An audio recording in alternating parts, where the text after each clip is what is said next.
guys, welcome back to my channel. This is the Charlotte Tilbury Instant Magic Facial Dry Sheet Mask. Because I'm going to be doing a review of the Charlotte Tilbury new Airbrush Flawless Foundation, I thought I would put a sheet mask on first and just see how it goes following the Charlotte Tilbury protocol. Not only do I feel absolutely ridiculous, it is very restricting, but it's one of the nicest face masks I've ever put on. I believe you get 3 goes out of this, and it hydrates, lifts, reduces wrinkles, smooths and brightens, and I've used it once and I really liked it. And you can save it for Halloween. So I'm going to take this off. It's cool because it kind of hooks over your ears. Woo, I feel like I can breathe. This is the mask. It's weird, isn't it? So you can feel like a balm, feels really hydrated. So yesterday I put a poll up on my YouTube asking which foundation you guys wanted to see a review of, and the 2 most popular ones were the Charlotte Tilbury Airbrush Flawless Foundation and the Urban Decay Stay Naked.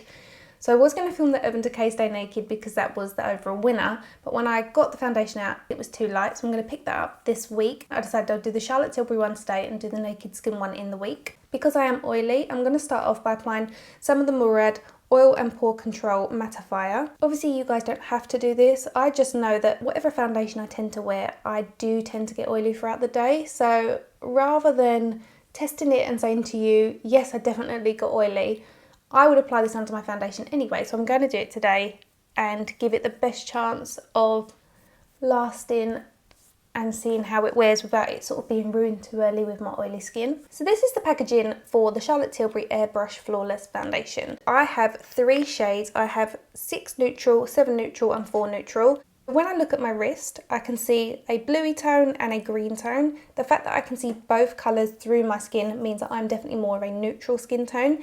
If I could see just greens, then I would be more warm, which is kind of yellow tones. And if I could only see blues or purples, then I would be a pink undertone. If you can stay out in the sun and you just don't burn at all, then you're definitely more of a warm yellow tone. And then if you burn really easily, then you'll probably be a cool pink tone. So this is the packaging. It's a glass bottle.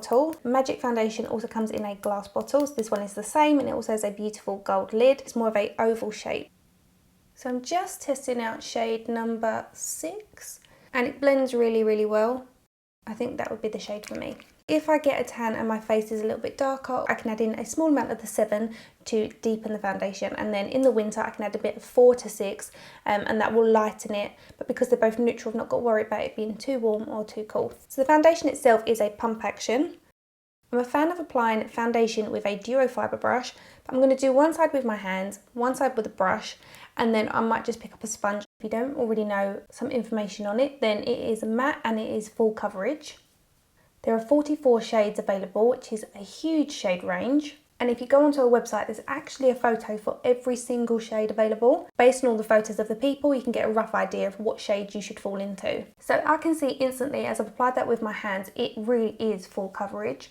And I find applying it with hands is the most sheer way to apply it. The warmth from your fingers helps to melt the product into the skin. So I just like the application with fingers.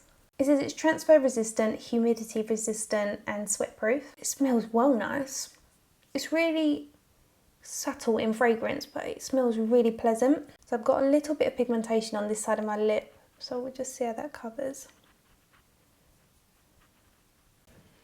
It covers so well. I've just noticed I've gone onto this side with my fingers. I'm going to leave this section for a brush. I've got a little bit too excited and just carried on. So the main thing about this foundation is that it's supposedly poreless. It's really supposed to give you that poreless finish to your skin.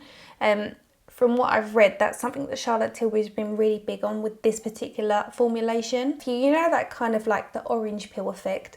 We all seem to get it. Some of us get it a little bit more obviously than other people, and that's always around this section of the face. Now I tend to get that. Foundation can sometimes sit in the little pores on my nose. If you suffer with that too, then I'm going to put a video up here about how to prevent your foundation slipping off of your nose and breaking down. If you haven't seen it already, go check it out. It's just about working out your primer and your foundation and if they match, and if they don't, sometimes that's a great way to start in helping prevent your foundation from moving. Charlotte has designed a brush to go with this foundation. This is just the NYX number 8 Professional Duo Fibre brush. I just like these sort of brushes. This foundation also contains Moss Celtic, and this basically improves your hydration by 216%. So I'm really excited to try it. There's lots of anti-aging properties to this foundation, and Charlotte's hugely enthusiastic on the fact that people have really been commenting about how young she's been looking, and she's saying it's all down to this foundation. So far, I really like it. I definitely prefer the side that I've used my fingers to apply it. On this side, I can see where it's sitting on the skin a little bit. So I'm going to just pat that in with my fingers. Just on this little section where I've not applied any, I'm going to use a sponge. I'm not too much of a fan of using a sponge with full coverage foundation, because if it's already full coverage, using a sponge is kind of just going to give you a little bit more of a full coverage. You can really shear it down by working it in, but the initial application for me just goes on really thick. So my personal preference is to put it on with my fingers or a duo fibre brush and then go in with the sponge. And I just don't kind of want to absorb all the product into a sponge, especially something like the Charlotte Tilbury foundation, because it's not cheap. It is so incredible. Now, I'm not a massive fan of the Magic foundation on me, but this is really beautiful. And it's definitely made my pores in this light look so much better. This is so much nicer than the Magic foundation. I'm definitely more of a fan of the Magic foundation for more mature skin. I always think it looks a lot nicer. Although it's a matte finish, it doesn't feel dry and cakey. I actually think this looks more like a demi matte, because it just has a bit of a subtle glow to it, but not in the same sense that has light reflecting particles. It doesn't have that. It just has an almost fresh appearance. It's been sitting on my skin now for about 10 minutes. It hasn't dried down to a matte finish where it looks chalky. I'd still be inclined to apply it with my fingers so I don't waste any of the product, because actually it doesn't look any different. And I don't feel masked in it. I still feel relatively natural even though it's a full coverage. It's a really bizarre, I like it, really like it.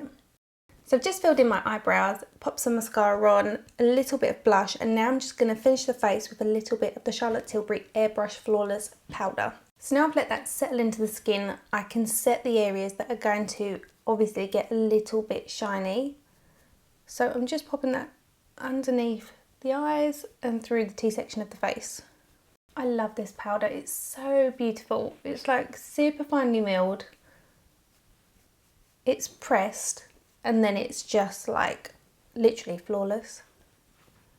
So I'm going to go about my daily chores today, go out and see a couple of people, run a few errands, and then I will check back in with you later on before I take my makeup off. So I should have it on a good 8 hours. So we will see how it wears. I really do love how natural it looks. I mean, I know it is full coverage, but I think you'll agree I don't look caked in makeup, and it's really, really weightless. Like normally if I'm wearing full coverage, I just feel like after I filmed, I want to get it off, but I can't feel it. Like it feels so lightweight. So I'm actually really impressed, because that was one of the things that Charlotte said was how weightless this foundation is. And honestly, it's really weightless. It doesn't feel like I've got liquid foundation, let alone it being full coverage. So I will check in again with you later. So I have been wearing this foundation for 6.5 hours. So I'm definitely looking shiny, and I can see that it's separated on my nose where my oils come through. I love the dewy kind of finish that I've got going on. It definitely doesn't stay completely matte if you're oily.